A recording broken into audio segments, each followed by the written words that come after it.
Welcome back to another video. In this video, we are going to discuss about the virtual wire with untagged traffic. So if you remember the previous scenario where we already have the switches over here and this link over here was the trunk link. So what I'm going to do is that first I will configure my switches to do not trunk and I will default all the what do we say ports on the switches to the untagging traffic first. So I will go back to my switch 1. And if I say config t default interface range gig 0/022, so it will remove all the config from that interface.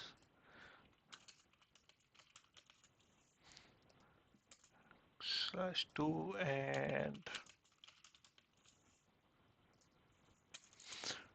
all right, so all good now. So my switches are not tagging anything, no VLAN tagging going on.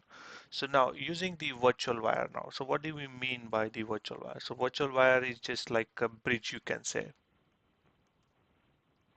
Just a bridge.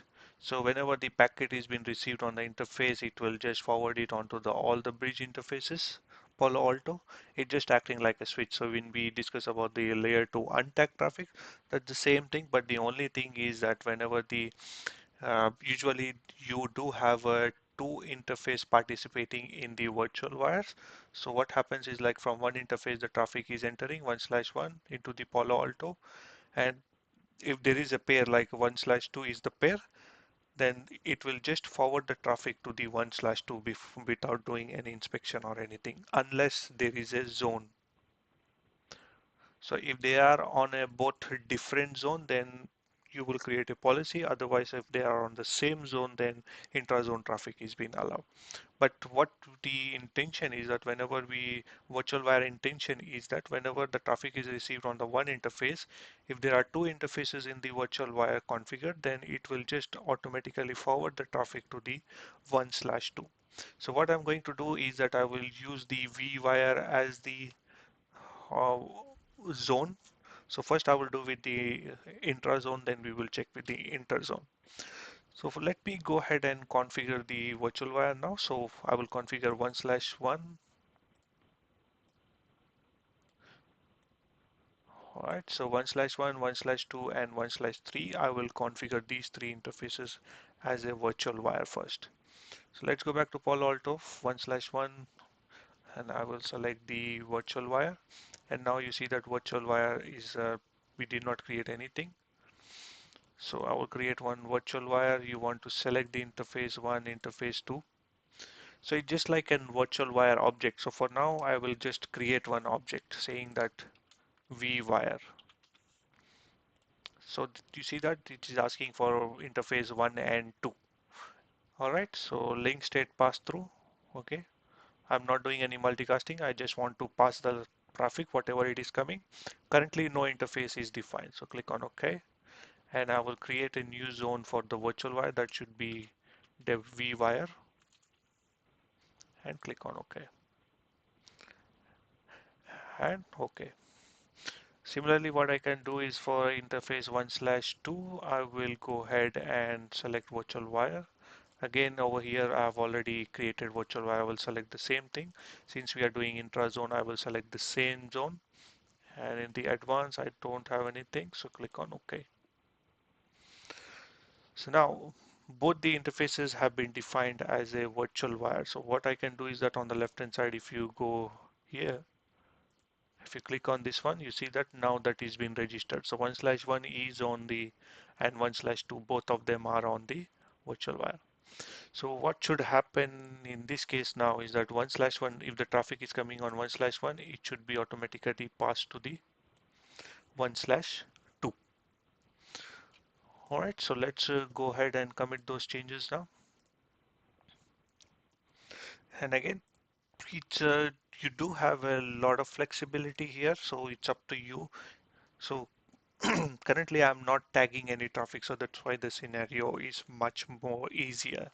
So if we are tagging, if you remember the previous topologies where we were tagging the traffic, that's where we will have a little complicated configuration, and we have a lot of scope where you can create different zones and you can allow the traffic for using the zones. So let me finish up with this one now. So now once this commit has been complete, so what should I see is that R1 should be able to communicate with R2 because we are not tagging any traffic. So commit is successful. So let me go back to the R1 now. And if I say that do ping 10.1.1.2,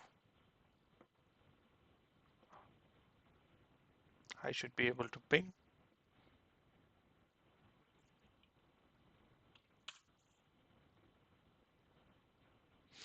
And switches are not tagging anything. That is correct. And you see that it took a time, but it came back. So now I am able to reach to the 10.1.2. All right, so I'm able to reach to 10.1.1.2. Again, what I can do now is that since both these zones are the same zone, so virtual wire, and I will create another zone, virtual wire 1, and after changing the zone of interface 1/2, and I will see if I am able to communicate with the traffic or not.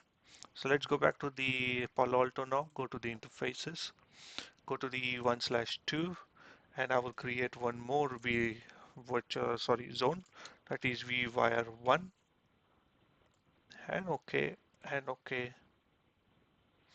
and click on commit and commit. So what is happening now is that both the interfaces, even though they belong to the same subnet, but the interfaces are on the different zones. So by default, interzone traffic should be blocked.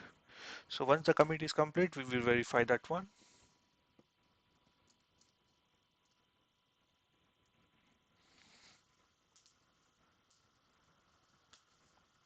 All right, almost there.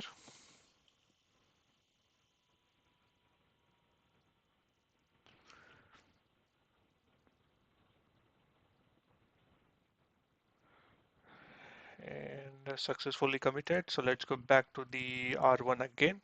So before we were able to communicate, right? So 10.1.1.2, it was able to ping, but now it is not able to ping because two different interfaces under two different zones. So what we can do is that we can go and go to under policies, and we can create an interzone policy claim saying that add. I will give a name vWire. Now for the bidirectional, I will select both the interfaces. That should be vWire and vWire 1 source. Destination will be the same, vWire and vWire 1. And the application will be any, service will be any, action will be allow. Click on OK. So commit and commit. So now still until that is been committed, still you are not able to communicate. So once the policy is been committed, after that we should see that the traffic, we are able to ping the traffic. All right.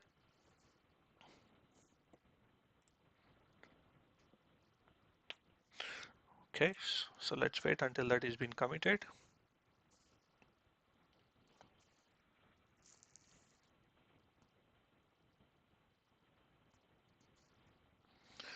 All right, that should be good now. So configuration committed successful. So let's go and try to ping now. So you see that we are able to ping. And similarly with the R2, I will check the reverse traffic. That should be 10.1.1.1. Yes, I am able to ping. So bidirectionally, I have allowed the traffic. So that's why any R1 or R2 can initiate the traffic and they are able to reach. So I hope this was informative for you, and thank you.